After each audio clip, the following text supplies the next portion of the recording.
Lord's voice channel వీక్షిస్తున్న మీ అందరికీ ప్రభు యేసు నామములో శుభాలు తెలియజేస్తున్నాను. ఈ ప్రత్యేకమైన సమయంలో మిమ్మల్ని మళ్ళీ కలుసుకోవడానికి దేవుడు మనకిచ్చిన ఆయుష్కాలాన్ని బట్టి ఆయురారోగ్యాన్ని బట్టి దేవునికి వందనాలు చెల్లిస్తూ మీరందరూ సంతోషంగా సమాధానంగా ఆనందంగా ఉండాలని దేవుని ప్రార్థిస్తున్నాను. మన ధ్యానాంశంలోనికి వెళ్లే ముందు చిన్న ప్రార్థన చేసుకుందాం.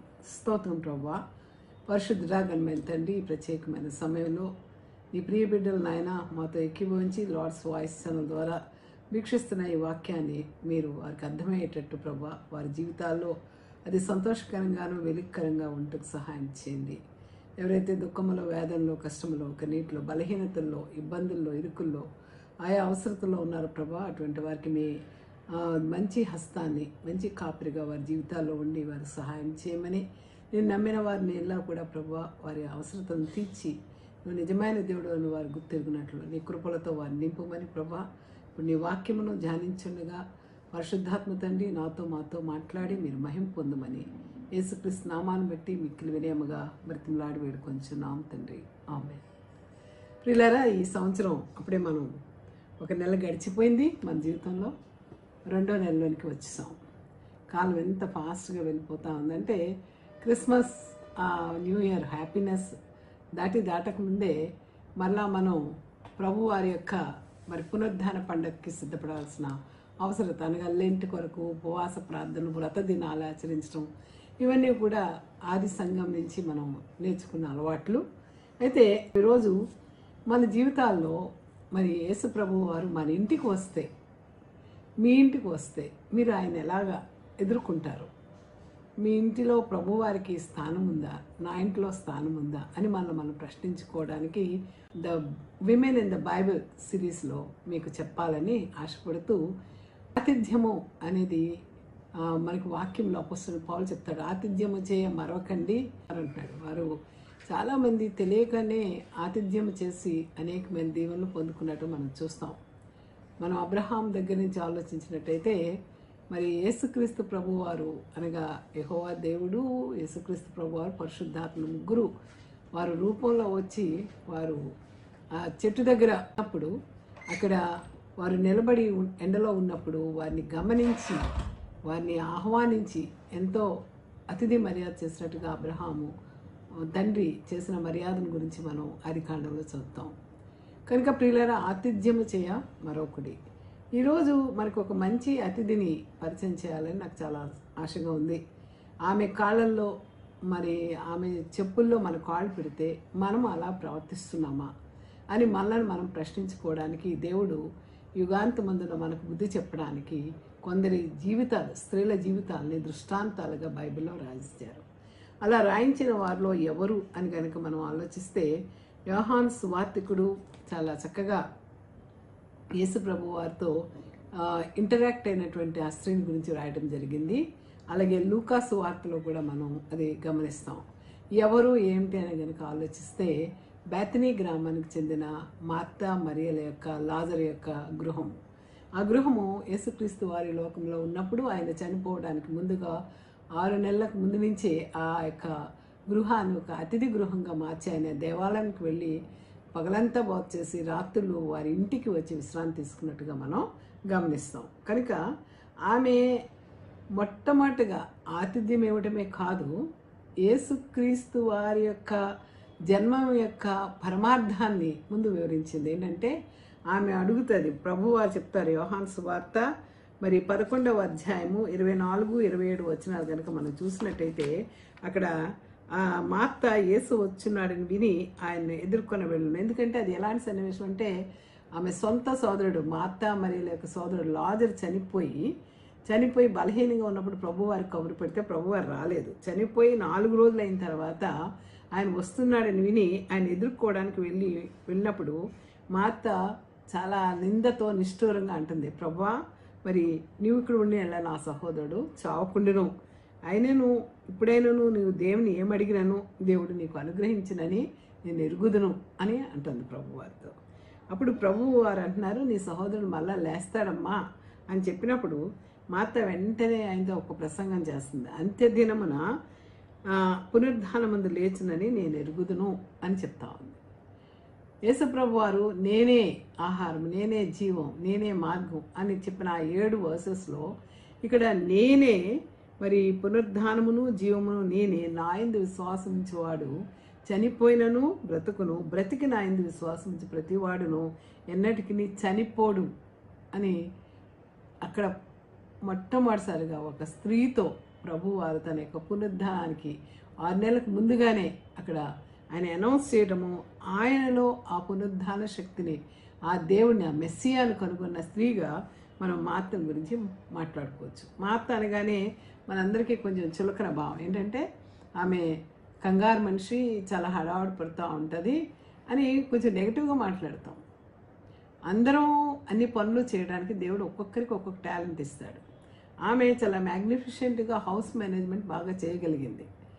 మరియా తన పనులు తాను చేసుకుంటూ ఆమె చాలా ఆలోచనాపరురాలు.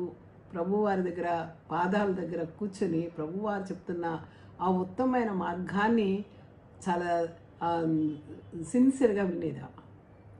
అయితే మార్త ఏంటంటే ప్రభువారు ఆయన శిష్యులతో 13 వచ్చారు ఇంటికి, వాళ్ళకి ఆతిథ్యం చేయాలి, ఆ హడావుడిలో ఆమె ఉన్నట్టుగా మనం గమనిస్తాం. కనుక బైబిల్లో మరి ప్రభువారి గురించి, మార్త వారిద్దరి మధ్య జరిగిన సంభాషణ గురించి మనకి మరి యోహాను సువార్తికుడు, లూకా సువార్తికుడు రాయటం జరిగింది. లూకా సువార్త 10వ అధ్యాయం 38 నుంచి 42, అలాగే యోహాను సువార్త 11వ అధ్యాయము 1 నుంచి 5, 19, 20, 21, 24 నుంచి 40 వచనాలు, యోహాను సువార్త 12వ అధ్యాయము మొదటి 2 వచనాలు చూస్తే మార్త గురించి అక్కడ మాట్లాడినట్టుగా మనం గమనిస్తాం.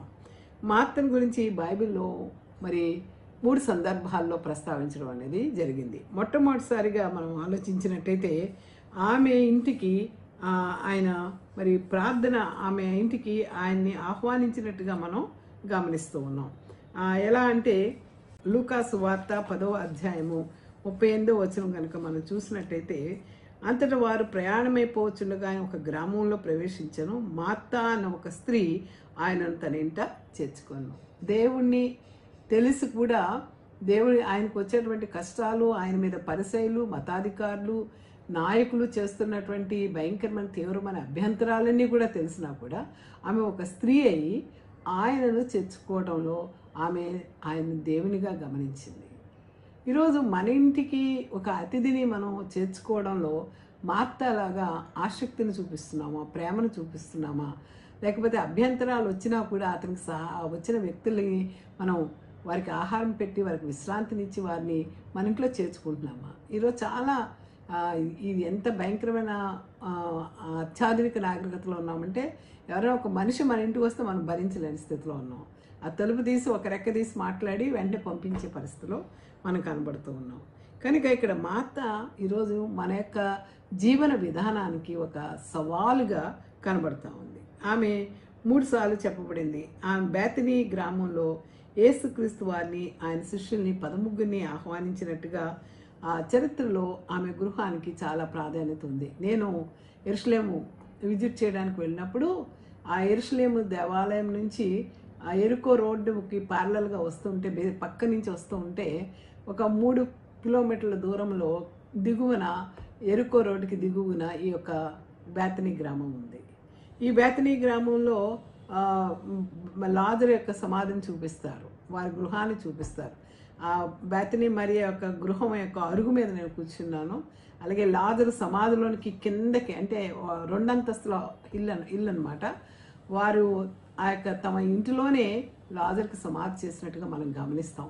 అక్కడ ఆ గుహలో ఆయన సమాధి చేస్తే ప్రభువారు వెళ్ళి మళ్ళీ లేపడం, అవన్నీ చూసినప్పుడు ఆ యొక్క పునరుద్ధాన శక్తిని, ప్రభువారు ఇచ్చిన పునరుద్ధాన శక్తి నాకు కూడా దయచేయమని ప్రార్థన చేసుకున్నాను.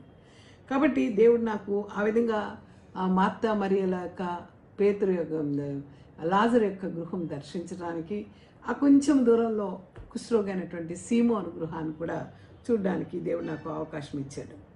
అయితే 2వ సందర్భం ఏంటంటే, ప్రియ తమ్ముడు లాజరు చనిపోయినప్పుడు చాలా తట్టుకోలేకపోయింది. ప్రభువారిని తన ఇంటికి కబురు పెట్టిన ఆయన రాలేదు, ఆగిపోయారు అక్కడే. 4 రోజుల తర్వాత శిష్యులు అక్కడికి వెళ్తే మనం కొడతారేమో, ఎందుకు మనం వెళ్ళటం, ఎందుకు అవసరమా, మళ్ళీ చావడానికా మనం అని తోమా అన్నా కూడా ఆయన 4 రోజుల తర్వాత మన ప్రియమైనటువంటి సోదరుడు లాజరు నిద్రించి 4 రోజులైందని వారితో అక్కడ ఆయన మాట్లాడడం మనం గమనిస్తూ ఉంటాం.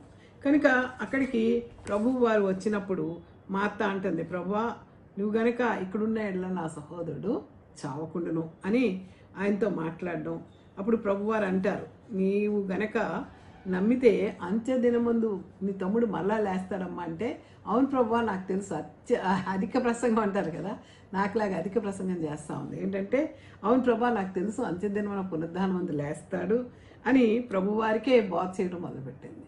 చేసినప్పుడు ప్రభువారు తనని తాను రివీల్ చేసుకుంటారు, నేను ఈ లోకంలో ఉండి భయంకరమైన శిలువ మరణం పొంది నేను తిరిగి మరలా నేను లేస్తాను, పునరుద్ధానమును జీవమును నేనే అని చెప్తూ ఆయన విశ్వాసం నుంచి వాడు చనిపోయినను తిరిగి లేస్తాడు, మరి బ్రతికిన ఆయన విశ్వాసం నుంచి ప్రతి వాడిని ఎన్నటికీ చనిపోడని ఈ మాట నమ్ముతున్నావు అని అడిగినప్పుడు ఆమె అంటుంది, అవును ప్రభా నువ్వు లోకానికి రావలసిన దేవుని కుమారుడైన క్రీస్తువుని నమ్ముతున్నానని ఆయనతో మాట చెప్పింది. ఎంతగా దేవుని నమ్మిందో అక్కడ తన యొక్క ఆ దేవుని యొక్క పునరుద్ధాన శుభవార్తను మొట్టమొదటిసారిగా విన్న స్త్రీగా ఆమెని మనం ఇక్కడ గమనిస్తున్నాం. ఇంకా యోహాను సువార్త 12:2 కనుక చూస్తే, పస్కా పండుగకి 6 రోజుల ముందు వచ్చిన యేసయ్య వారి గృహంలో ఉన్నప్పుడు శిష్యులు ఎంతో ప్రేమతో చేర్చుకొని ఎన్నెన్నో మాటలు మాట్లాడే మార్త ఈసారి ఏం మాట్లాడకుండా చాలా మర్యాదగా వారికి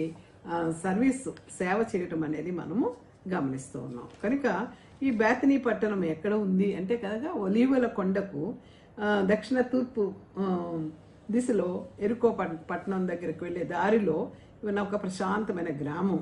అయితే వారు ఆ యొక్క పై అంతస్తులో యేసుక్రీస్తు వారికి చోటిచ్చేవారని, అక్కడ ఆ హౌస్ అండ్ గార్డెన్ అన్నీ కూడా ప్రభు వారిని ఆహ్వానించేవని చెప్పి Martha was an excelled home maker అని చెప్పేవాళ్ళు చరిత్రకారులు.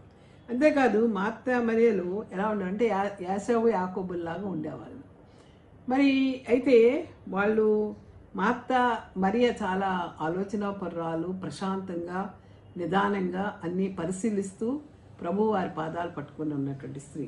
అయితే మార్త ఏంటంటే బహుశా ఆ టైంకి ఆవిడ విధవరాలు అయి ఉండొచ్చు, లేకపోతే కొంతమంది సిమోన్ పేతురు కూతురైన అయి ఉండొచ్చు, లేకపోతే భార్య అయిన ఈ రకరకాలుగా చెప్తూ ఉన్నారు. ఏది నిజం అన్నది బైబిల్లో అయితే రాసలేదు.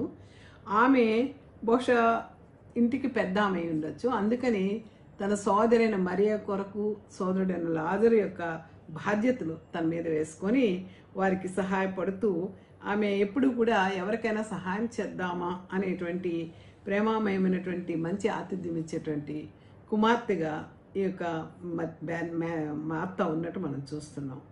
సో బేతనీ అనే పేరుకి అర్థం ఏంటంటే house of welcome or house of fix. తన ఇల్లు ఎప్పుడు స్వాగతం పలుకుతుంది గెస్టులందరికీ. కనుక మనం ఇప్పుడు మార్త జీవితం గురించి ఆలోచించే ముందు మార్త యేసుప్రభు వారిని ఆహ్వానించి ఆయనకి భోజనం పెట్టాలని చాలా కంగారు పడిపోతా ఉంది. ఆ రోజుల్లో స్త్రీలకి ఏంటంటే ఇంట్లో వంట చేసుకోవడం, ఇల్లు శుభ్రంగా చేయడం, నీళ్లు పట్టుకురావడం, ఆ వంటకు కావాల్సిన ఇంగ్రీడియంట్స్ అన్ని కొనుక్కురావడం, వండటం, సర్దటం ఇవన్నీ కూడా స్త్రీలే చేసేవాళ్ళు. కనుక మార్త ఆ హడావుల్లో ఉంటే మరియ వచ్చి మరి ప్రభు వారి యొక్క పాదాల దగ్గర ఉన్నట్టుగా మనం గమనిస్తున్నాం. పాదాల దగ్గర ఉంటే ఆవిడేముంటుందంటే, ఈమె యేసు పాదాల మీద కూర్చుండి ఆయన బోధ ఉంచుండను. మార్త విస్తారమైన పని పెట్టుకున్నట్టు చేత తొందరపడి ఆయన వద్దకు వచ్చి ప్రభు వారిని ఒక పెద్ద క్వశ్చన్ వేస్తుంది. ప్రభు వారికి ఒక బాస్లాగా మాట్లాడుతుంది. ఏంటంటే, నేను ఒంటరిగా పనిచేటుకు నా సహోదరి నన్ను విడిచిపెట్టినందున నీకు చింత లేదా, నాకు సహాయం చేయమని ఆమెతో చెప్పు అని చెప్పి గైడెన్స్ ఇస్తుంది దేవుడికి. అయితే ప్రభువారు ఏంటంటే ఆమె పెట్టే ఆహారం కోసం రాలేదు. ఆయన ఇంకా చనిపోయే కాలం దగ్గరికి సమీపిస్తూ ఉంది కనుక ఆయన రాజ్య విస్తరణలో అనేకులకు ఆయనే మెస్సియా అని, ఆయన ఈ లోకానికి నశించిన వారు వెతికి రక్షించడానికి వచ్చానని, ఆ యొక్క పునరుద్ధాన శక్తిని ఇవ్వబోతున్నానని, ఆ రక్షణని ఇవ్వబోతున్నానని ఆయన చెప్పడానికి సిద్ధపడుతున్న ఆత్మలకి ఆయన బోధ చేస్తూ ఉన్నారు. ఆయన ఆహారం ఆత్మీయ ఆహారము.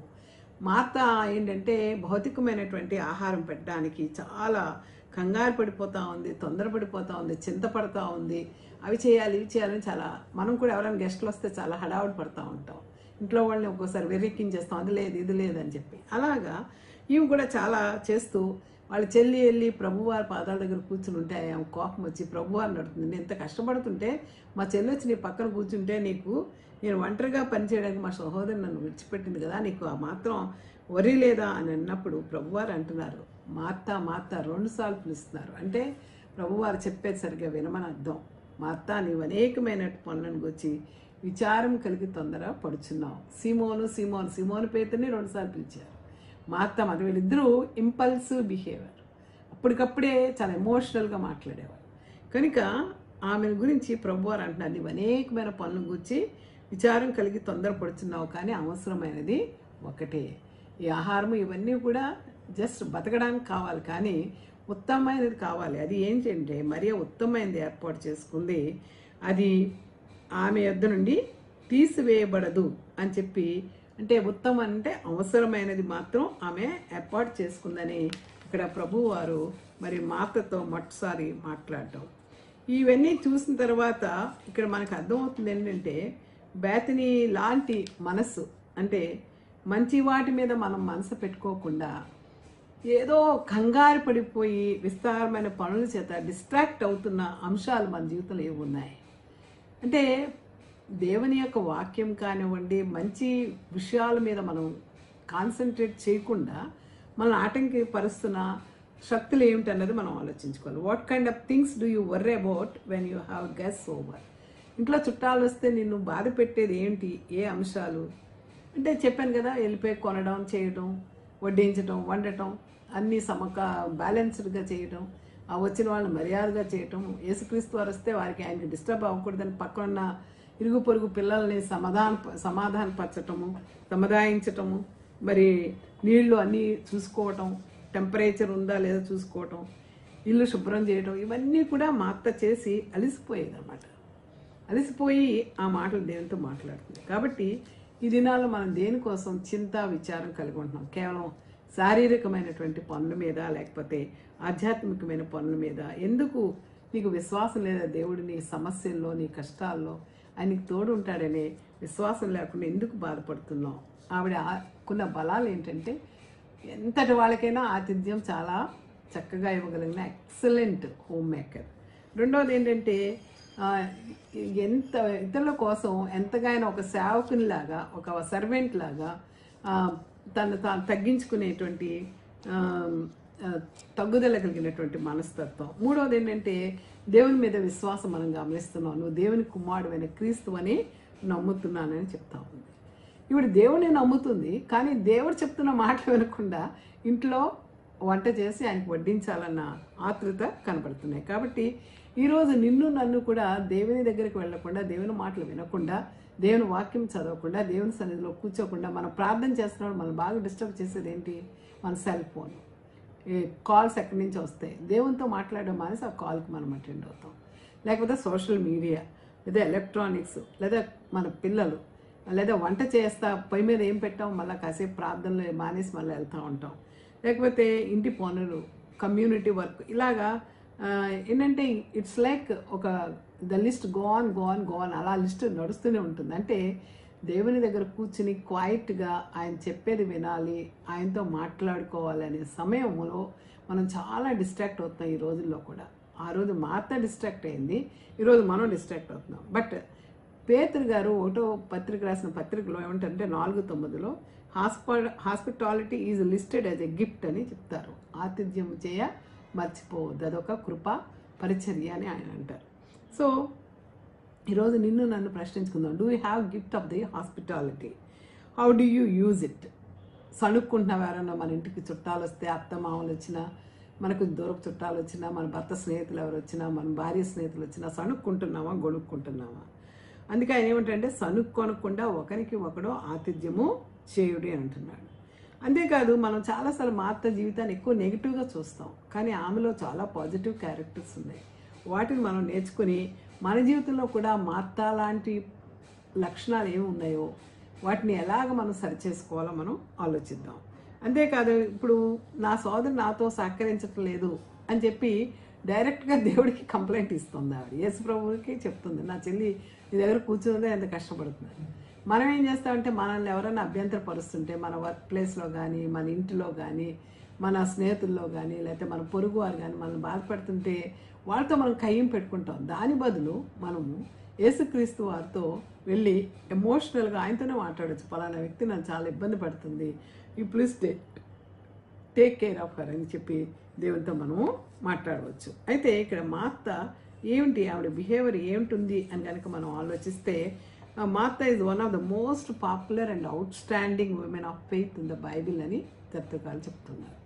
ఆమెలో విశ్వాసం ఏంటి అంటే కనుక ఆమెలో ఎలాంటి లక్షణాలు ఉన్నాయి అన్నది కనుక మనం చూస్తే, ఆమెలో ఉన్న లక్షణాలు ఏంటంటే she was a leader, by Born leader. ఇంట్లో మరి తల్లిదండ్రులు చనిపోవడంతో చెల్లిని తమ్ముడిని చూసుకోవటం ఆమెలో లీడర్షిప్ క్వాలిటీస్ని పెంచాయి. రెండోది ఏంటంటే she was very friendly and authentic, చాలా స్నేహంగా ఉంటుంది, అట్ ది సేమ్ టైం బాసిజంగా మాట్లాడగలదు.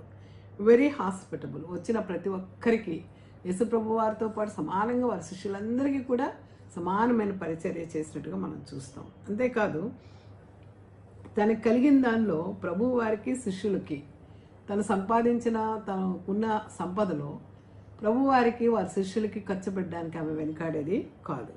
She was full of courage and bravery, చాలా ధైర్యవంతురాలు, చాలా ఉత్సాహంతో ప్రోత్సాహంగా పనులు చేసేది. షీ వాజ్ ఎ డిస్ట్రాక్టెడ్, కాదంటే ఆమెలో ఉన్న బలహీనత ఏంటంటే అనేకమైన పనులు కలిగి అసలైన విత్తమైన దాన్ని ఆమె విడిచిపెట్టినట్టుగా మనం చెప్తూ ఉంటాం. అందువల్ల దేవుని మీద కేంద్రీకరించడం మానేసి ఈ భూలోక సంబంధమైన విషయాల మీద మన మనసు ఉంచినప్పుడు దేవునితో ఉన్న మన రిలేషన్షిప్ మనకి తగ్గిపోతుంది.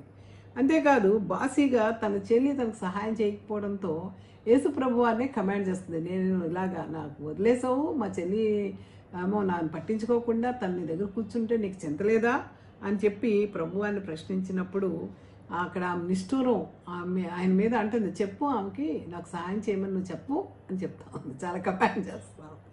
అలాగే మరి తమ్ముడు చనిపోయినప్పుడు 4 రోజులు ఆలస్యంగా వచ్చినందుకు కూడా నా తమ్ముడు చనిపోతున్నాడని చెప్తే నువ్వు రాలేదు, నిన్నెంతో మేము ఆహ్వానించుకునేవాళ్ళం అని ఒకలాంటి నిష్ఠూరం ఆమె మైండ్లో ఉంది. So Martha was no easy nut to crack అని కొంతమంది అంటారు. So Martha was a perfectionist. ఏంటంటే ఏ పని చేసినా కొంతమందికి చాలా పర్ఫెక్ట్గా పనులు చేయాలి అని అర్థం. అంటే ఈమె చాలా పర్ఫెక్షనిస్ట్, ఎందుకంటే ఏ పని చేసినా కొంతమంది చూడండి డాట్ లాగా చేయాలంటారు, నేను ఎంత పర్ఫెక్ట్గా చేస్తాను నువ్వేంటి ఇలా చేస్తున్నావు అని ఆ చేసే వాళ్ళని చాలా మనం తిడుతూ ఉంటాం. అలాంటి పర్ఫెక్షనిస్ట్ ఈవిడే. అందువల్ల ఈ పేరే అర్థం ఏంటంటే ఆమె మార్త అనే పేరుకి అర్థం ఏంటంటే స్త్రీ కానీ మిస్ట్రెస్ అని కానీ అర్థం. కాబట్టి ఆమె భోజనం ఆతిథ్యం చేయడంలో ఉన్న ఆసక్తి, మరి దేవుడు దగ్గర కూర్చుని వాక్యం వింటూ తనకు సాయం చేయట్లేదని చెల్లి మీద కోపం కూడా మనం ఆమె గట్టిగా మాట్లాడడం మనం గమనిస్తూ ఉన్నాం.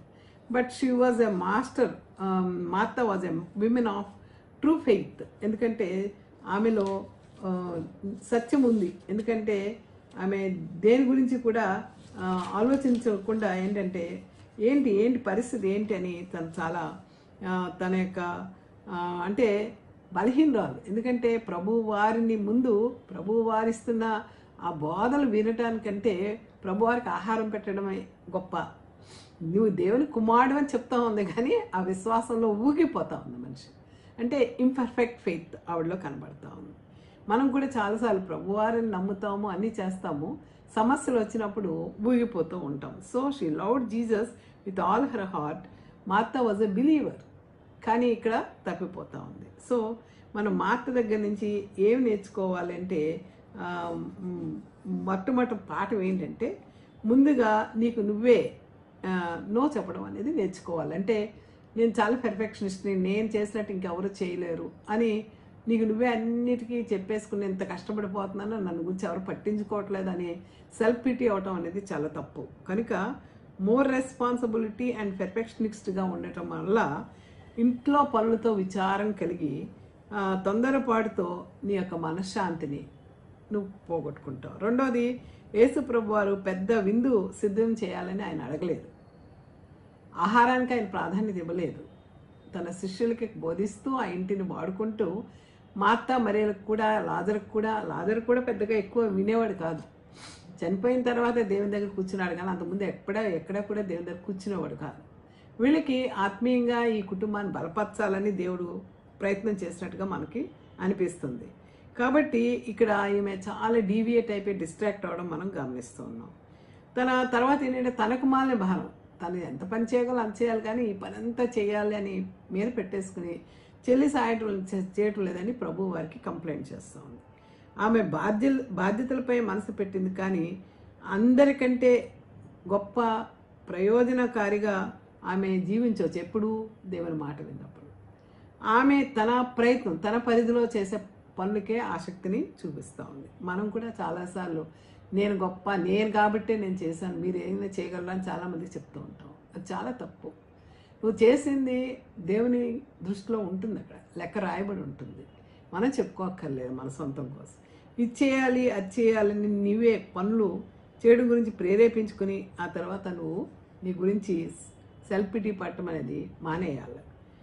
అలాగే ఇంకా అంశం ఏంటంటే నీ మీద నీ జీవితపు ప్రతి దశను కూడా దేవుని ప్రాధాన్యత గురించి తెలుసుకో. ఆయన నిన్ను బాల్యం నుంచి ఇప్పటి వరకు తీసుకొచ్చాడంటే ఒక్కొక్క దశలో ప్రభువు వారు నిన్ను ఏ విధంగా వాడాలనుకుంటున్నారు, నీ గృహాన్ని ఏ విధంగా వాడాలనుకుంటున్నారు, నీ జీవితాన్ని ఏ విధంగా వాడాలనుకుంటున్నారు అన్నది చాలా అవసరం. అది మనం గుర్తించడం లేదు. ఇక్కడ మార్త కూడా ఏంటంటే ప్రభువారు వచ్చారు కాబట్టి మంచి అన్నం ఆహారం వండేసి పెట్టాలని ఆలోచిస్తుంది, కానీ ప్రభువారు ఏం చెప్పాలనుకుంటున్నారు, ఆయన స్పిరిచువల్ ఫుడ్కి ఏ విధమైన ప్రాధాన్యత ఇస్తున్నారు, అది ఆ యొక్క ఆలోచన లేదు కదా. అలాగే ఇప్పుడు మనం ఏంటంటే ఈ రోజుల్లో అప్డేటెడ్ చర్చిల్లో పలానా యాక్టివిటీ, పలానా ప్రోగ్రామ్, బయట కమ్యూనిటీ వర్క్, వీటి మీద అటెన్షన్ పెట్టి ప్రభు వారి దగ్గర టైం గడపడం అనేది మానేస్తూ ఉన్నాం. So what is God's priority for you in your season of life? ప్రతి దశలో నీవు ప్రభు వారి ప్రయారిటీ ఏంటో గమనిస్తున్నావా?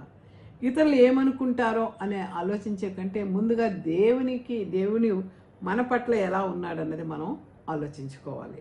మరి యూదురాలైన మాత ఆతిథ్యంలో ఉన్న గొప్పతనం తెలుసుకొని తన రెప్యుటేషన్ కాపాడు కోసం తీవ్రంగా కష్టపడుతున్న స్త్రీ. ఆమె చాలా పర్ఫెక్షనిస్ట్, అంటే ఏది కూడా ఎక్కడ ఉండాలి అక్కడే ఉండాలి, కొంచెం అది ఇక్కడ కదిలినా ఇది ఎక్కడికి పోయినా ఆవిడ ఒప్పుకోదు. కనుక ఇలాంటి వాళ్ళు మన జీవితంలో చాలామంది తటస్థిస్తారు. అలాంటి వాళ్ళు మంచిదే, పెర్ఫెక్షన్ మంచిగా ఉండటం మంచిదే, బ్యాలెన్స్డ్గా పెర్ఫెక్షనిస్ట్గా ఉంటాం. కానీ ఎక్స్ట్రీమ్ పెర్ఫెక్షనిజం ఏం చేస్తుందంటే అవతల నీతో జీవితాన్ని పంచుకోవాలని అనుకున్న వాళ్ళ జీవితం నాశనం అయిపోతుంది. ప్రతిదానికి నువ్వు కసుబుసు అంటే సంతోషం ఉండదు. సో డిస్ట్రాక్షన్ అనేది ఎక్కువగా ఉండటం వల్ల నువ్వు మానవులు మా ఇంటి వాడేమనుకుంటాడో, మా పక్క వాడేమనుకుంటాడో, ఎదురింటి వాడేమనుకుంటున్నాడో, మా సంఘస్థులు ఏమనుకుంటే దీనికి నువ్వు ప్రయారిటిస్తున్నావు, కానీ దేవుడు ఏమనుకుంటున్నాడు నువ్వు చేసే పనుల గురించి అనే దాన్ని మనం ఆలోచించాలని మార్త జీవితం మనకి చెప్తుంది. సో ఆ విధంగా మనం ప్రవర్తించినప్పుడు we lose our identity with God and ఎక్కువ ప్రయారిటీ దేనికి ఇస్తున్నాం, పీపుల్ ఏమనుకుంటున్నారో అనేది ఆలోచించడం వల్ల అది మన మనశ్శాంతిని తినేస్తూ ఉంటుంది అన్నమాట. కాబట్టి నా గురించి ప్రభు వారు ఏమనుకుంటున్నారో అని ఆలోచించటం మంచి అవసరం.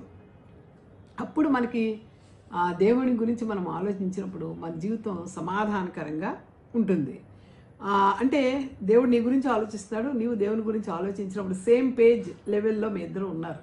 కాబట్టి దేవుడు నీ జీవితాన్ని పీస్ఫుల్గా ఉంచడానికి ప్రయత్నం చేస్తారు.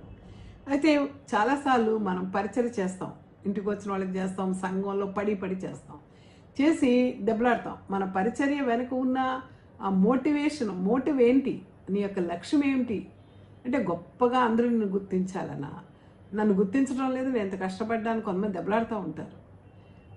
ప్రభువారు అంటారు, నిన్ను ఇతరులు పొగిడినప్పుడు అది నీకు శ్రమని ఎంచుకో అంటాడు. మానవుడు కాదు గుర్తించాల్సింది, నువ్వు ఎంత కష్టపడుతున్నావో నీ పని యొక్క విలువ ప్రభువారి దగ్గర ఉండాలి. ఆ సమయం వచ్చినప్పుడు మరి ఆ ప్రభువారు అంటారు, అగ్ని, ఇనుము, చెక్క అన్నీ కూడా పనిముట్లు కాలుతాయి, పని విలువ ఉన్న పనిముట్లు మాత్రం నిలబడతాయి కాలిపోకుండా, దేవుని ఆ యొక్క తీర్పు అనేటువంటి అగ్ని వచ్చినప్పుడు. అది కనుక ఈరోజు దేవుని తీర్పులో నువ్వు ఎక్కడ నిలబడతావు చూసుకోవాలి, కానీ ప్రజలు గుర్తించారా, నన్ను గుర్తించడం లేదు. ఇది ఈ రోజులో చాలా ఎక్కువ మంది తెలియక ఆవేదన చెందుతున్న పరిస్థితి. ప్రభు వారి దగ్గర నా బహుమానం ఉందనుకుంటే ఎంతో గొప్ప, ప్రజలు నిన్ను పొగుడుతారు, వెరీ నెక్స్ట్ మినిట్ నిన్ను తిరస్కరిస్తారు, నీ గురించి చెడ్డగా మాట్లాడతారు. కాబట్టి ఇతరుల మాటల కంటే ప్రభువు వారి యొక్క ఉద్దేశం ఏంటి మన జీవితం పట్ల అన్నది. ఆవిడ ఆ విధంగా షీ లాస్ట్ హర్ జాయ్. అంతేకాకుండా ప్రభువు వారి సముఖంలో ఉన్నప్పటికీ కూడా ఆమె ఎన్నెన్నో పనుల తొందరపాటుతో చింత కలిగి కోపం, సనుగుడు ఇవన్నీ యాడ్ ఆన్ అనమాట. నీలో ఉన్న నెగిటివ్ మైండ్ని పెంచుతూ ఉంటాయి. కోపం, సనుగుడు, కేకలు వేయటం, యేసుక్రీస్తు వారి మీదే అధికారం చెలాయించటం, ఇవన్నీ కూడా చాలా చెడ్డ యాటిట్యూడ్స్. మన జీవితంలో అనవసరమైనటువంటి బ్యాడ్ యాటిట్యూడ్స్ మనం చూస్తూ ఉంటాం. కనుక like the rich young master ruler, Martha was caught up in the doing for misguided reasons. ఆ యవ్వనుడు, ధనవంతుడైన యవ్వనుడు వచ్చినప్పుడు, సద్బోధకుడు నిత్య జీవానికి వాసన అవ్వాలంటే ఇదిగో అన్నీ చెయ్యి అంటే, నేను అన్నీ చిన్నప్పటి నుంచి చేస్తానంటే, అయితే నీకు కలిగింది అమ్మి పేదలకు ఇమ్మంటే ముఖం మార్చుకుని వెళ్ళిపోతారు. కాబట్టి నిజమైనది, విలువైనది ఏమిటో నువ్వు గ్రహించుకోకుండా నీకు అనుకూలంగా ఉన్నాయి నువ్వు చేసి ప్రజలు నా గురించి ఇలా చెప్పుకోవాలని నువ్వు అనుకున్నట్టయితే you are missing your blessings from God. మనం ఎలాంటి స్థితిలో ఉన్నా దేవుడు చెప్పలేనంత సహనాన్ని, దయని, ప్రేమని ఆయన కుమ్మరిస్తూ ఉన్నాడు.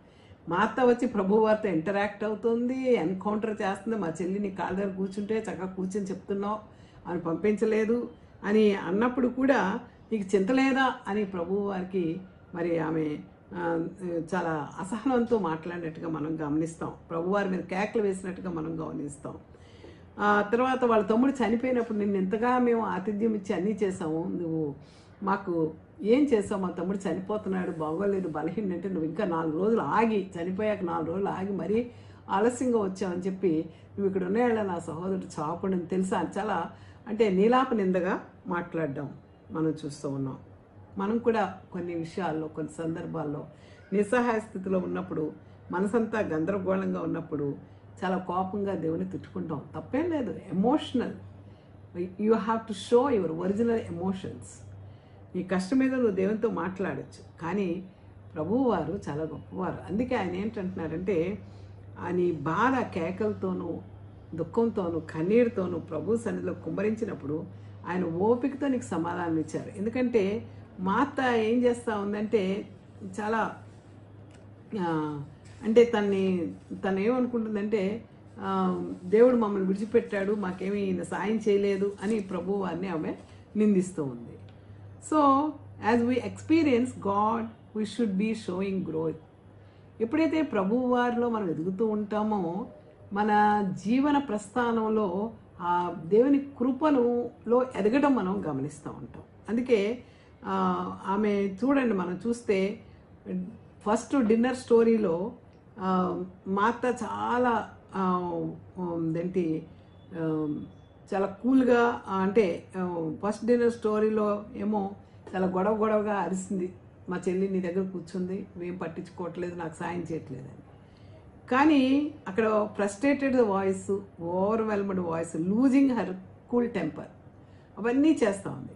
రెండోసారి యోహాను సువార్త 12:1-2లో కనుక మనం చూస్తే ప్రభువు వారికి విందు చేసి ఉపచారం చేస్తున్నప్పుడు మా అత్త ఎక్కడా కూడా మాట్లాడలేదు, మౌనంగా ఆయనకి వడ్డించింది. అంటే ప్రభువు వారి యొక్క కృపలో ఎదగటం మొదలైంది. కాబట్టి 12వ వచనంలో ఉంటుంది చూడండి, 12వ అధ్యాయం యోహాను సువార్త 12వ అధ్యాయం అంటాడు, కాబట్టి యేసు తాను మృతుల్లో నుండి లేపిన లాజరు ఉన్న బేతనియాకు పస్కా పండుగ 6 దినములు ముందుగా వచ్చెను. అక్కడ వారు ఆయనకు విందు చేసిరి. మార్త ఉపచారం చేసెను, లాజరు ఆయనతో కూడా భోజనం కూర్చున్న వారిలో ఒకడు. మార్త ఉపచారము చేసింది. ఎక్కడ ఇప్పుడు ఏమీ నో కంప్లైంట్స్.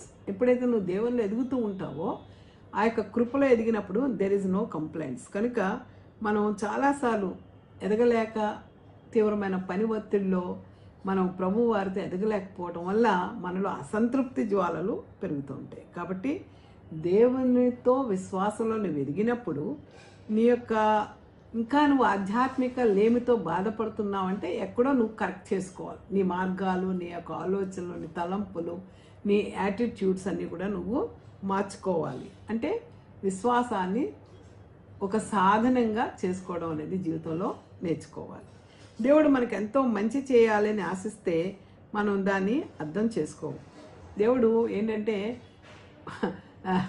మార్తతో దేవుడు మాట్లాడుతూ అంటున్నాడు, అమ్మ నువ్వు నమ్మితే గనక నువ్వు ప్రభువా నీవు ఇక్కడ ఉండేళ్ళ నా సహోదరుడు చావకుండాను అని ప్రభువారితో అంటుంటే ప్రభువారు అంటున్నారు, ఇప్పుడే నువ్వు దేవుని ఏమడిగినాను దేవుడు నీకు అనుగ్రహిస్తాడమ్మా అని ఆయన క్లూ ఇస్తున్నారు. అది వినటం లేదు. వినకుండా ఏముంటుంది, నీ సహోదరుడు మరలా లేస్తానని యేసుప్రభు వారు చెప్పగానే అవును ప్రభు అధిక ప్రసంగం చేస్తున్నావు, నాకు తెలుసు, అంత్యదినమందు పునరుద్ధానంలో నా తమ్ముడు లేస్తాడని నాకు తెలుసు అంటే ప్రభువారు చెప్తున్నారు, ఇప్పుడు నువ్వు నమ్మితే కనుక గొప్ప కార్యం జరుగుతుందమ్మా అని ఆయన చెప్తుంటే ఆమె అప్పుడు అంత్యకాలంలో జరిగే ప్రోగ్రాం గురించి మాట్లాడు. మనం కూడా చాలాసార్లు ప్రభువారు మన పక్కనే ఉండి మనకు వెంటనే సహాయం చేయాలని చూస్తే మన ఆలోచన ఏముంటుందంటే ఇప్పుడేం దేవుడు నాకేం సహాయం చేయలేదు, ఎప్పుడో చేస్తాడు, అంతవరకు మనమే మన నోటితో నెగిటివ్ మాట్లాడుకుంటూ ఉంటాం. కనుక ఇక్కడ మార్త కూడా అలాగ అన్నప్పుడు ప్రభువారు అంటున్నారు, నేను పునరుద్ధానాన్ని జీవాన్ని అమ్మా, కనుక నా ఇందు విశ్వాసం నుంచి వాడు చనిపోడు, ఒకవేళ చనిపోయిన వాడు తిరిగి బ్రతుకుతాడు, బ్రతికిన వాడు ఎన్నటికీ చనిపోడని ఈ మాట నమ్ముతున్నావు అని అడిగితే అవును ప్రభువా నిజమే, నువ్వు లోకానికి రావాల్సిన దేవుని కుమారుడు అని నమ్ముతున్నాను అని చెప్పింది. అంటే దేవుడు ఏంటంటే though Martha was a dedicated woman of faith, she trusted Jesus and knew his power. ఆయన చేస్తున్న అద్భుతాలన్నీ వింటూ ఉంది. ఆయన కుంటివాన్ని బాగు చేయటం, గుడ్డివాన్ని కళ్ళు తెరవటము, చనిపోయిన వారిని లేపటం అన్నీ చూస్తూ ఉంది. కానీ దేవుని యొక్క శక్తి ఇప్పుడే నా తమ్ముడి జీవితంలో జరగాలి అనేటువంటి నమ్మకాన్ని మాత్రం ఆవిడే పెట్టుకోలేదు. అంతే దినానికి ఆలోచిస్తుంది. ప్రజెంట్ ఏం జరగాలన్నదే ఆమె అడగకుండా దేవుని అవును ప్రభా ఎండ్ ఆఫ్ ద డేస్లో జరుగుతుంది నా తమ్ముడికి జడ్జిమెంట్ రోజుని అని చెప్తా ఉంది. సో మనం ఏంటంటే ఇన్స్టాంటియస్గా దేవుడు మనకు మేలు చేయాలనుకుంటే మనం ఎప్పుడో లాంగ్ రన్లో ఆలోచిస్తే మన యొక్క నోటి మాటలే మన జీవితాన్ని నెరవేరుస్తూ ఉంటాయి. కనుక యేసయ్య అంటున్నారు, అమ్మ మనం మరి మనకు తెలుసు అపోస్తలులైనట్టు పౌలు ఎఫెసీ గ్రంథంలో రాస్తాడు, మనం అడుగు వాటికంటేనో ఊహించు వాటికంటేనో అత్యధికంగా శక్తి కలిగిన వాడు దేవుడు. కనుక నువ్వు ఏదో అనుకుని అవ్వలేదని అసంతృప్తి పడే కంటే ఆశించిన దాన్ని పొందడానికి ప్రయత్నం చేయాలి. మరి ఇక్కడ మనం ప్రభు వారు చిన్న చిన్నగా చేయడానికి తృప్తిపడరు. ఆయన ఒకసారి బ్లెస్ చేస్తే వాన చుక్క బయలుదేరి పెద్ద పెద్ద వడగండ్లై పెద్ద తుఫానుగా మారి పెద్ద ప్రవాహంగా ఆ విధంగా వస్తాయట బ్లెస్సింగ్స్. కనుక ఆమె వాటిని మానేసి ఏంటంటే ఎప్పుడో జరుగుతుంది ప్రభు అని మాట్లాడుతుంది. ప్రభు వారైతే మనకి మంచి చేయడానికి చాలా సమీపంగా మన దగ్గర ఉంటున్నారు. మనం ఆయన అర్థం చేసుకోలేకపోతున్నాం, ఆయన మీద ఆనుకోవటం, ఆ విశ్వాసం ఎదగటం అనేది చేయలేకపోతున్నాం. ఇక్కడ మార్త చేసిన తప్పే మనం కూడా డీవియేట్ అయిపోతా ఉన్నాం. లోకంలో ఉన్న పరిస్థితులను చూసి ఇది అవ్వదులే, ఇది జరగదులే, ఇది ఏమైనా మిరకలా, అద్భుతాలా, ఏమైనా జరుగుతాయా, ఇలా అనుకుంటూ ఉంటాం. There is no problem that God does not have a solution to. Take the lead of God, expect more, look for more, be open to more. దేవుని దగ్గర నుంచి చాలా మనం అందుకే దేవుని యందు విశ్వాసం కలిగిన వారు గొప్ప కార్యాలు చేస్తారని దానియేలు చెప్తాడు. కనుక దేవుని కొరకు మనం గొప్ప కార్యాలు ఎక్స్పెక్ట్ చేయాలి. Attempt great things for God and expect great things from God. కనుక మనం ఆమె ఉపచారం చేశాక ఇప్పుడు రియలైజ్ అయింది, అవును నా తమ్ముడిని ఆయన బ్రతికించాడు, ఆయన దేవుడు అని చెప్పి లాస్ట్ థర్డ్ ఎన్కౌంటర్లో ప్రభు వారితో ఇక్కడ ఒక మాట కూడా మాట్లాడలేదు. హృదయమంతా కృతజ్ఞత నిండిపోయింది. అందుకే అందరికీ పిలిచి విందు చేస్తూ ఉంది. తను చనిపోయిన తమ్ముడు తిరిగి లేవడం, 4 రోజుల తర్వాత లేవటం అంటే తమాషా అండి. కుళ్ళిపోయి కంపు కొట్టాల్సిన శవం మనిషి అయి వచ్చి పక్కన నిలబడ్డాడు. ప్రభు వారి యొక్క పునరుద్ధాన శక్తి ఎలా ఉంటుందో చూపించారు. అయితే లాజర్ చనిపోయాడంటే చనిపోయాడు, ఎందుకంటే లాజర్ తిరుపులోకి వెళ్ళాలి మళ్ళా. కనుక ఇక్కడ మనం ఆలోచిస్తే మార్త మనతో ఏముంటుందంటే నువ్వు బిజీగా ఉండొద్దు.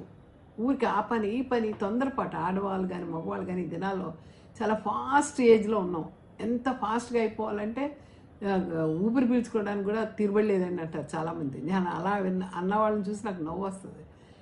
మన ఊపిరి మన చేతిలో లేదు కదా, తీసుకోవడానికి పీల్చుకోవడానికి దేవుడు అనుకూలం ఇస్తే ఆ టైం ఇస్తేనే మనం తీసుకోగలుగుతున్నాం. కనుక బిజీగా ఉండి మనం దేవుడు మనకిచ్చిన ఆయుష్కాలంలో ఆయన ఏం చేయాలని ఏమి ఎక్స్పెక్ట్ చేస్తున్నారో మైండ్ యువర్ ఓన్ బిజినెస్, మీ పనులు మీరు బొరపెట్టుకోండి అని దేవుడు చెప్తా ఉన్నాడు.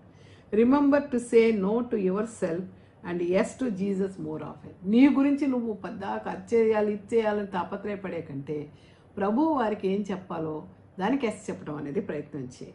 మూడోది ఏంటంటే ఎక్కువ సమయం దేవునితో గడపడానికి ప్రాధాన్యత ఇవ్వాలి. మనం ఏంటంటే సంఘంలో ఆ పని చేసేస్తున్నాం, ఈ పని చేసేస్తున్నాం, ఈ సంఘం దేవాలయం కట్టడంలో కష్టపడ్డాం, లేకపోతే సంఘం ఆరాధన జరగటంలో కష్టపడుతున్నాం, very good, those things are needed. But దేవునితో నీ సహవాసం ఎంతవరకు ఉంది? నీ స్వరం దేవుడు వినగలుగుతున్నాడు, దేవుని మాట నువ్వు వినగలుగుతున్నావా? ఇది చాలా ఇంపార్టెంట్. కనుక మనం ఎక్కువ సమయం దేవునితో గడపడానికి ప్రయత్నం చేయాలి, కానీ లోకానుసారమైన సంఘపరమైన ఆచారాలు, రిలీజియస్ రిచువల్స్ మీద మనం మైండ్ పెట్టకూడదు. దేవుణ్ణి మనం చూడాలి. నాలుగోది ఏంటంటే, నేనైతేనే పర్ఫెక్ట్గా పనులు చేస్తాను, మీరు చేయలేరు. ఇతరులేమో చాలా తక్కువగా చూసి నేనే చాలా పెర్ఫెక్షనిస్ట్ అనుకుంటే నేను జీవితం అంతా కూడా విచారంతోనూ చింతతోనూ తొందరపడటం వల్ల దేవుని శక్తితో నింపబడకుండా నువ్వు గొప్ప కార్యాలు చేయలేవు. నేను అనేది తీసి దేవుని దయ వలన, దేవుని కృప వలన దేవుడు నాకు శక్తి ఇచ్చాడు కాబట్టి నేను చేయగలుగుతున్నాను, మీరు కూడా రండి అని ఇతరుల్ని ఎంకరేజ్ చేయగలిగితే దేవుడు నీ పరిచర్యను ఆశీర్వాదకరంగా మారుస్తాడు. జీవితంలో కాలం గడిచే కొద్దీ దేవునితో ఎక్కువ సమయం గడిపితే నీలో అసంపూర్ణంగా బలహీనంగా ఉన్న విశ్వాసాన్ని దేవుడు బలపరుస్తాడు. అప్పుడు నిన్ను శక్తిమంతునిగా అయినటువంటి దేవుడు నిన్ను బహుగా దీవిస్తాడు. కనుక pray for Christ help in living more in Christ consciousness instead of human consciousness. దేవుని యొక్క స్పృహలో మనం ఎదగడానికి ప్రయత్నం చేయాలి, క్రీస్తునందు ఎదగడానికి ప్రయత్నం చేయాలి, కానీ మానవ ప్రయత్నాలుగా మనం ముందుకు వెళ్ళాలని మాత్రం ఆ యొక్క ప్రయత్నం అనేది మనం చేయకూడదు అని మాత యొక్క జీవితం మనతో మాట్లాడుతూ ఉంది. కనుక ఆ మాత ఎలాగా మనలో కొన్ని బలహీనతలు ఉన్నా విశ్వాసంలో ఎదిగినప్పుడు దేవుడు మనం సంపూర్ణంగా తీర్చిదిద్ది మార్తను దేవుడు దీవించినట్టుగా మనల్ని కూడా దీవిస్తాడు. ఆత్మ చెప్పుచున్న మాటలు చెవిగలను ప్రతి వారు వినాలని కోరుకుంటున్నాను. ప్రార్థన చేసుకుందాం. స్తోత్రం ప్రభువా, ఈ ప్రత్యేకమైన సమయంలో నీ ప్రియులతో మీరు మాట్లాడిన మాటలను బట్టి వందనాలు ప్రభువా. నిజమే, అనేకమైన పనుల మీద మేము చింత కలిగి విచారంతో మీరు చెప్పే మాటలను మేము మనసు ఎక్కించుకోనకుండా మీతో సన్నిధిలో కాలం గడపక మా ఇష్టం వచ్చినట్టుగా ప్రవర్తించడం ద్వారా మా జీవితాలను ప్రభువా ప్రశాంతతని, సమాధానాన్ని, సంతోషాన్ని కోల్పోతున్నాం. ఈ సమయంలో ప్రభువా నీ సన్నిధి, నీ యొక్క విలువను మేము గుర్తెరిగి ప్రభువా నువ్వు పునరుద్ధానం శక్తిమంతుడు అయినటువంటి దేవుడు అని తెలుసుకొని మాలో ఆయన పునరుద్ధాన శక్తిని పెంచుకోవడానికి, నీలో జీవించడం ద్వారా ఎదగడానికి మాకు సహాయం చేయమని, ఆత్మ చెప్పుచున్న ప్రతి మాటను మేము వినగలుగుటకు నీ కృపను దయచేయమని, వింటున్న ప్రతి ఒక్కరిని దీవించమని యేసుక్రీస్తు నామాన్ని బట్టి మిక్కిలి వినయముగా బ్రతిమలాడి వేడుకొంచున్నాం తండ్రి. ఆమేన్. God bless you.